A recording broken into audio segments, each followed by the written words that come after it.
Hello students, welcome to VPIC in online classes. I am Arvind sir, your English teacher. How are you all? I hope that you are all well and study continue on your regular basis. So the students, I will teach you English literature in which on this chapter Flamingo Poetry Lesson 2 and Elementary School Classroom in Islam. तो इस पाठ का जो मतलब है poetry में आपका flamingo का लेसन 2 है बच्चों। इसमें आज आपको दूसरा लेसन जो पढ़ाया जाएगा लिखा है and elementary school classroom in a slum. Slum मतलब होता है मलिन बस्तियों, इन गंदी बस्तियों में बने हुए एक एलिमेंट्री क्लासरूम स्कूल है, उसका वर्णन यहाँ पर लेखक ने स्टीफन स्पेंडर ने यहाँ पर किया है। तो ये लेसन शुरुआत करने से पहले हम आपको थोड़ा समरी यानी पूरा पाठ का सारांश बताना चाहते हैं। तो ध्यान दीजिएगा सभी लोग, इस कविता में लेखक स्टीफन स्पिंडर जो मलिन बस्तियों में बने हुए एलिमेंट्री स्कूल हैं उनका वर्णन करता है। जो मलिन बस्तियों में यानी गंदी बस्तियों में जो बने हुए ये एलिमेंट्री स्कूल होते हैं उनके क्लासरूम्स होते हैं बहुत ही गंदे होते हैं, बिल्कुल देखने में अट्रैक्शन नहीं होते हैं। और जो वहाँ पर पढ़ने वाले बच्चे होते हैं जैसे आप प्राइमरी स्कूल में देखते हैं विलेजेस में, तो उसी तरह ठीक वहाँ पर एलिमेंट्री स्कूल के लेखक बारे में बताया कि वहाँ पर जो भी पढ़ने वाले बच्चे होते हैं उन्हें हर प्रकार से उपेक्षित किया जाता है, ना तो उन्हें प्रॉपर अच्छी शिक्षा दी जाती है और ना ही उन्हें सही भोजन, किताबें और किसी भी प्रकार की विशेष सुविधा को नहीं दिया जाता है, जिसके कारण वे अधिक बहुत वंचित हो जाते हैं। लेखक उनकी संज्ञा उन लोगों से करता है जो बिना जड़ विहीन है, खरपतवार की तरह जैसे वो बच्चे उग आए हों, यानी किसी भी प्रकार का उनका देख रेख नहीं है। ये बेचारे गरीब लोग हैं जो स्कूल में एलिमेंट्री स्कूल में पढ़ने के लिए आते हैं। और लेखक ने ये भी बताया कि ये बच्चे बिल्कुल कुपोषण के शिकार हैं। कुपोषण शिकार का मतलब ये होता है खाने पीने अच्छा जब भोजन नहीं मिलता है तो लोग दुबले पतले हो जाते हैं और इसी प्रकार से जो लेखक ने यहाँ पर बताया है, ठीक है। तो दुबले पल्ले से मेरा तात्पर्य नहीं है, ऐसा मत सोचना। तो आपको हम बताना चाहेंगे कि लेखक अंत में, इस पाठ के अंत में लेखक उन लोगों पर निशाना साधता है जो सरकार चलाते हैं और जो इन स्कूलों को देखने के लिए लोग रखे जाते हैं, स्टाफ वगैरह, ठीक है। तो उनको बताता है कि ये सब लोग इससे जो है प्रतीत होता है कि बिल्कुल ध्यान नहीं देते हैं, इसलिए इन स्कूलों को यहाँ पर कोई फ़ायदा नहीं है बनाने का।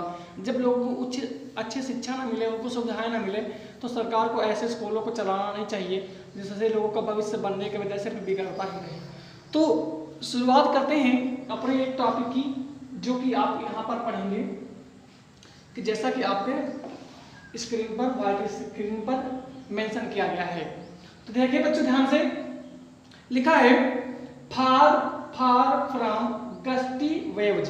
तो यहाँ पर जो लेखक ने बताया है गस्टी का मतलब होता है हवा का तेज झोंका या कह लीजिए किसी भी प्रकार की आहट। वेव्स माने होता है लहरें, चिल्ड्रंस फेसेस बच्चों के चेहरे पर, लाइक रूटलेस वीड्स का मतलब होता है जड़ विहीन यानी खरपतवार, इसे कह लीजिए किसी भी प्रकार का जैसे जहीं पर उगाया हो। रूटलेस वीड्स का मतलब ये होता है। द हेयर माने जानते हैं आप लोग बाल, टॉर माने मुड़े हुए, राउंड माने चारों, डियर पैलोर। यहाँ पे लेखक ने जो एक मीनिंग बोली है आपका पैलोर का मतलब होता है मुरझाए हुए चेहरे। पैलोर का मतलब होता है मुरझाए हुए चेहरे। The tall girl with her weighed down head, weighed down मतलब होता है सिर झुकाए हुए लड़की। द पेपर सीमिंग बॉय का मतलब यहाँ पर होगा कि बिल्कुल दुबला पतला लड़का, पेपर सीमिंग बॉय का मतलब यहाँ पर होगा। इसके बाद लेखक ने बताया है हाँ विद रैट्स आई, जिसकी जो है जैसे आंखें हैं। द स्टंटेड एक मीनिंग आई है यहाँ पर STUNTED, स्टंटेड का मतलब होता है अपाहिज। Unlucky heir of twisted bones, unlucky heir of twisted bones का मतलब होता है पैतृक रूप से दुर्भाग्यशाली व्यक्ति। रिसाइटिंग ए फादर से ग्नार्लेड डिसीज मतलब होता है जो पूर्वजों द्वारा मिली हुई बीमारियां। और यहाँ पे जो प्रॉपर मीनिंग लेखक ने ग्लैंड ये बताया है, ग्नार्लेड का मतलब खुरदरा और डिसीज माने बीमारी, जो गठिया बीमारी मिलती है पूर्वजों के माध्यम से चली आती है। वन अननोटेड मतलब किसी ने ध्यान नहीं दिया। एंड यंग स्वीट इसके बाद यहाँ पे मीनिंग्स और कोई आपको बताना नहीं, जो बिल्कुल सिंपल सी मीनिंग है। तो बच्चों शुरुआत करते हैं पहले टॉपिक में ऑफ पोयम। शुरुआत करने से पहले ये बताना चाहेंगे कि जो ये आपका पोयम है पहला, इसमें लेखक एक क्लासरूम होता है, जैसे कि हमने आपको बताया शुरुआत में कि एक मलिन बस्तियों में स्कूल होता है, उसकी क्लासरूम का वर्णन करता है। लेखक वहाँ जाता है और देखता है जो भी क्लास का पूरा डिटेल्स है वो वर्णन करता है।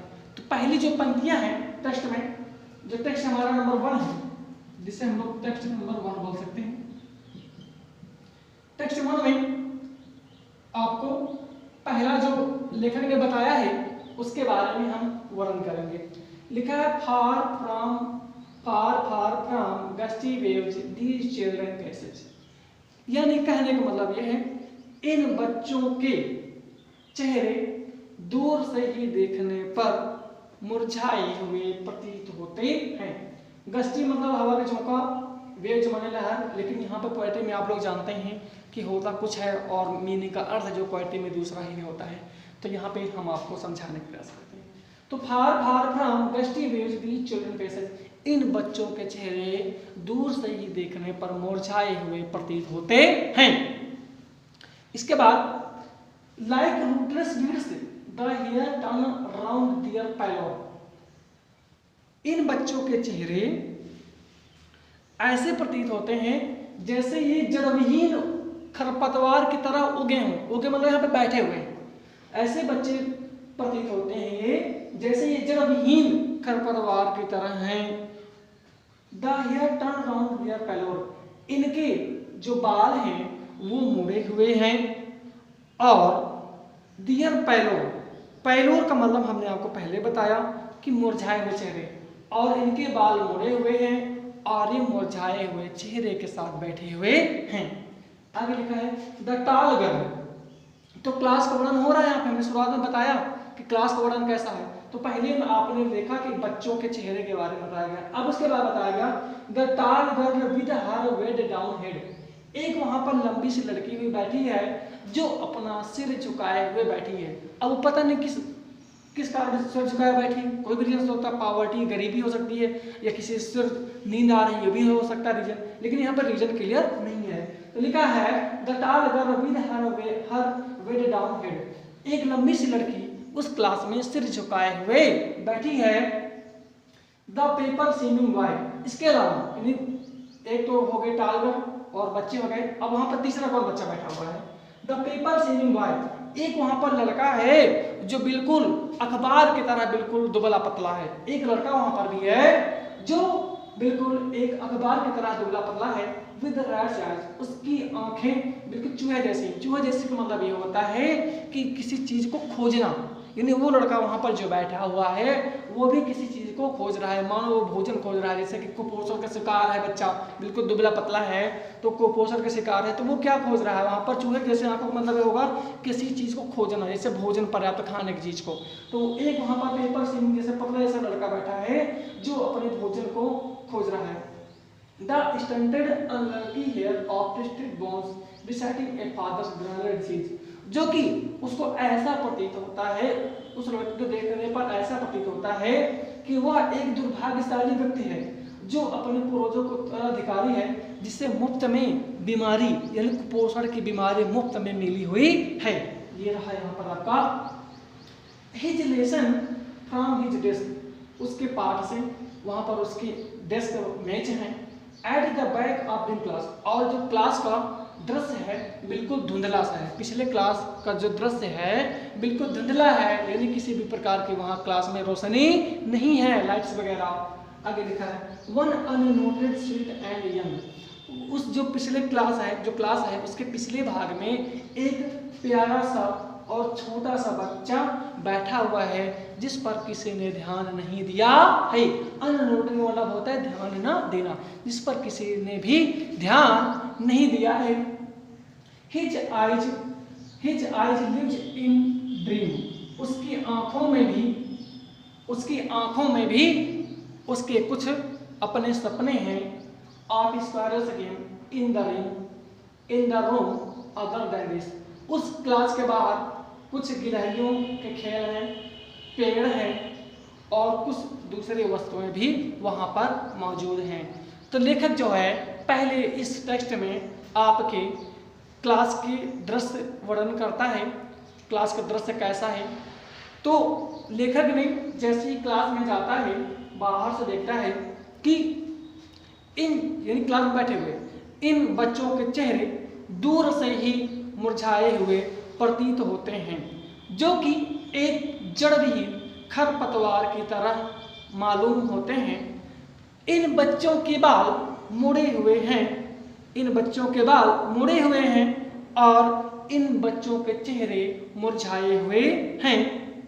एक कक्षा में एक लंबी लड़की बैठी हुई है जो अपना सिर झुकाए बैठी है और जो बीमार और प्रतीत होती है। यानी रीजन स्पष्ट नहीं है कि सिर झुकाने का कारण क्या है लड़की का, लेकिन यहाँ पर लेखक मेंशन करता है कि जो कि सिर झुकाए हुए बैठी है। इसके अलावा उस कक्षा में एक लड़का है जो बहुत ही दुबला पतला है, वह अखबार की तरह दुबला पतला प्रतीत होता है। दुर्भाग्य से उसकी आंखें किसी चीज को, चूहे जैसी आंखें किसी चीज को तलाश रही हैं।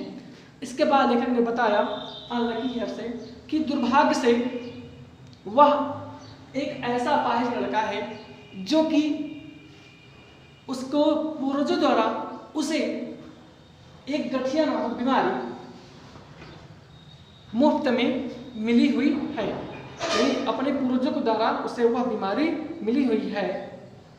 कक्षा का पिछला भाग, जो क्लास का पिछला भाग है, वह बहुत ही धुंधला प्रतीत होता है और वहाँ पर क्लास के पिछले भाग में एक छोटा सा और एक प्यारा सा लड़का बैठा हुआ है जिस पर किसी ने ध्यान अभी तक नहीं दिया है। उसकी आंखों में भी कुछ उसके सपने हैं। इसके अतिरिक्त क्लास के बाहर वहाँ पर पेड़ हैं, कुछ कमरे हैं, इसके अलावा कुछ वहाँ पर वस्तुएं भी हैं। तो लेखक पहले इन पंक्तियों में क्लास के बाहर का वर्णन करता है। मुझे उम्मीद है आप अगर ध्यान से इस वीडियो को देखेंगे, एक एक पॉइंट अगर नोट करेंगे तो आपको जरूर ये कहानी समझ में आएगी। अब इसके बाद हम आपको इसका दूसरा पैसेज पढ़ाएंगे।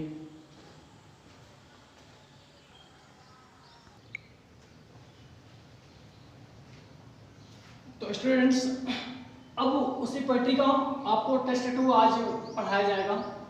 जैसा कि यहाँ पे लिखा गया है, तो कुछ आपको मीनिंग बता दें उसको पहले हम स्कूल का बारे में बताएंगे। यहाँ पर जो भी वर्णन किया है लेखक ने, तो लिखा है सौर। यहाँ पे सौर मतलब आप लोग जानते हैं खट्टा, लेकिन खट्टा नहीं हो गया है।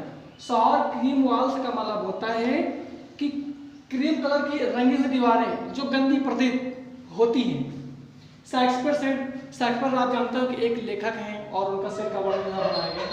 क्लाउडलेस एट डॉन, जैसा कि आप शेक्सपियर को देखा होगा ना कि वो टकले थे, तो यहाँ पर लेखक ने बताया कि जो आपका जो वहाँ पर है चित्र बनाया है शेक्सपियर का, वो बिल्कुल बाल रंग का है, यानी क्लाउडलेस। यहाँ पर लेखक ने वर्णन किया। सिवाइड डोम मतलब होता है सकरी, कह लीजिए गुंबदाकार। Riding on cities, billet flower, बेल के फूल।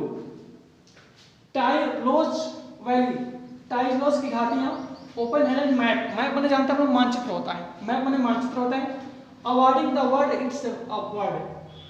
इट्स वर्ड का मतलब यहाँ पे जो लेखक ने बताया है कि राजनीतिक चित्र संसार का, यह माने फिर भी फॉर दीज चिल्ड्रन। विंडो माने आप लोग जानते हैं खिड़की। मैप माने मानचित्र। Their word where all their futures painted, इन्होंने रंगा कर। फॉग माने आप लोग जानते हैं कोहरा, यहाँ पे कोहरा नहीं होगा लेकिन धुंधला होगा। इसके बाद लिखा है नैरो माने सकरी, स्ट्रीट माने गलियां। सील्ड माने होता बंद हुई। फार फ्रॉम, रिवर्स माने नदियां। और यहाँ पे एक मीनिंग आई है आपका केप का मतलब होता है अंतर्द्वीप या अंतरिक्ष कह लीजिए।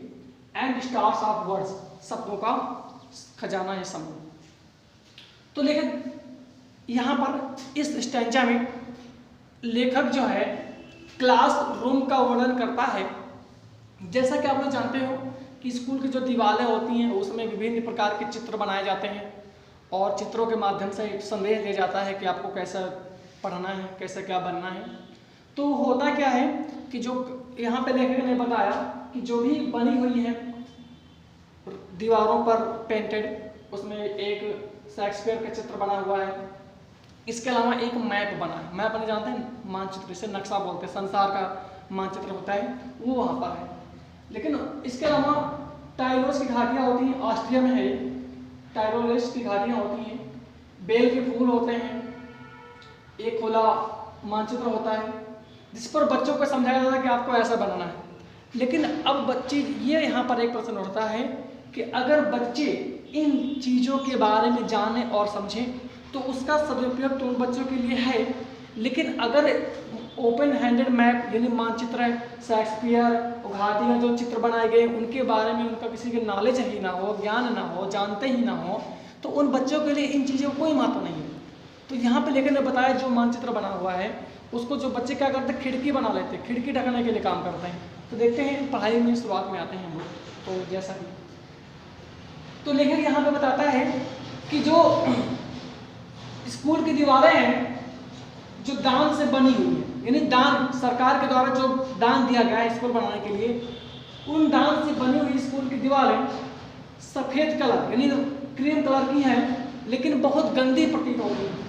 इसके अलावा वहाँ पर एक शेक्सपियर का सिर का चित्र बनाया गया है जो बिल्कुल क्लाउडलेस एडम, क्लाउडलेस एडम का मतलब होता है बिल्कुल टकला है, यानी बाल रहित बनाया गया है। जैसे कहीं बीच में बाल गया हो, बगल बगल हो, तो वो यहाँ पर बनाया गया है। सिविलाइज्ड डोम राइडिंग ऑल सिटीज। इसके अतिरिक्त पूरे जो शहर की गलियां हैं, जो शहर है, वह बहुत ही गुंबदाकार है, देखने में आकर्षक प्रतीत होती है। इसके अलावा उस यानी स्कूल में दीवारों पर बेल के फूल, टाइरोस ऑस्ट्रिया में है, उसकी घाटियों के चित्र। इसके अतिरिक्त वहाँ पर एक राजनीतिक खुला मानचित्र बनाया गया है जो यह संसार के बारे में बताता है। And yet for the children, और फिर भी यह नक्शा, यह मैप, यह मानचित्र बच्चों के लिए सिर्फ एक विंडो है, खिड़की है, जो खिड़की ढकने के काम आती है। उसको बच्चों ने क्या किया, उठा करके अपने आगे लगा दिया जहाँ पर खिड़की नहीं थी, सिर्फ खिड़की मात्र है। नॉट दिस मैप, यह उन बच्चों के लिए मानचित्र नहीं है। Their world where all their futures painted with the fog, जहाँ पर उनका सारा संसार है, वेयर ऑल देयर फ्यूचर, जहाँ पर उनका सारा भविष्य है, पेंटेड विद द फॉग, जो कि चित्र के माध्यम से उकेरा गया है, बनाया गया है, लेकिन उनके लिए सब कुछ धुंधला है, बेकार है। इन नैरो स्ट्रीट सील्ड, सकरी गलियां हैं, स्कूल के बाहर की गलियां सकरी हैं जो बिल्कुल बंद प्रतीत होती हैं, ऐसा प्रतीत होता है बिल्कुल ये आसमान की तरफ होकर जाती हैं। फार फार फ्रॉम रिवर्स, इसके दूर दूर तक नदियां हैं, अंतरीप हैं और आकाश के तारों का भंडार है या समूह है, दिखाई पड़ता है। तो लेखक यहाँ पर बताता है, अब हम आपको सिर्फ हिंदी बताएंगे, आप लोग इस पॉइंट को जरूर से जरूर ध्यान से सुनेंगे। लेखक बताता है कि स्कूल की दीवारें दान से बनी हुई हैं जो सफ़ेद रंग की हैं और गंदी प्रतीत होती हैं। दीवारों पर शेक्सपियर का चित्र बना है जो बिल्कुल बाल रहित है, जो बिल्कुल बाल रहित है। इसके साथ साथ स्वच्छ शहरों की गुंबदाकार, इसके अतिरिक्त स्वच्छ शहरों की गुंबदाकार चित्र, बेल के फूल, टाइरोल की घाटी का चित्र है। वहां पर एक खुला हुआ संसार का राजनीतिक मानचित्र है, राजनीतिक मानचित्र है। फिर भी यह मानचित्र बच्चों के लिए सिर्फ एक खिड़की मात्र है, यानी उस मानचित्र का बच्चों के लिए कोई भी उपयोग नहीं है। उन बच्चों के लिए वो खिड़की का कार्य करता है, मानचित्र खिड़की मात्र है।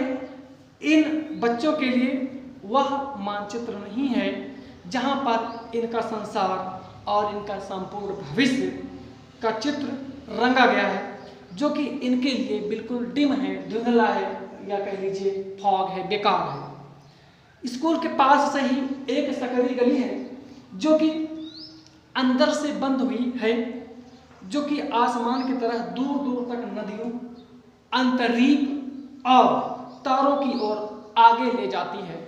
फिर भी इन बच्चों का भविष्य इस स्कूल में पूरी तरीके से धुंधला है, बेकार है, उज्जवल नहीं है। सो द स्टूडेंट्स, आपको ये टॉपिक यहीं तक रखेंगे। फिर मिलते हैं एक नए दिन एक नए वीडियोज़ के साथ। इसे में आगे अभी और 2 स्टेप्स हैं, पढ़ाए जाएंगे आपको। फिलहाल आप लोग वीडियोज़ को देखते रहें। कोई भी प्रॉब्लम हो जरूर व्हाट्सएप ग्रुप पे करें, और किसी भी समय आप क्वेश्चन पूछ सकते हैं। 10 से 11 आपका ओपन रहता है। इसके बाद भी अगर कोई दिक्कत आती है तो आप कंटेक्ट करें, कॉल करें, कुछ भी करें, आप समस्या से बिल्कुल परे रहें। ओके बेटा, मिलते हैं नेक्स्ट टाइम।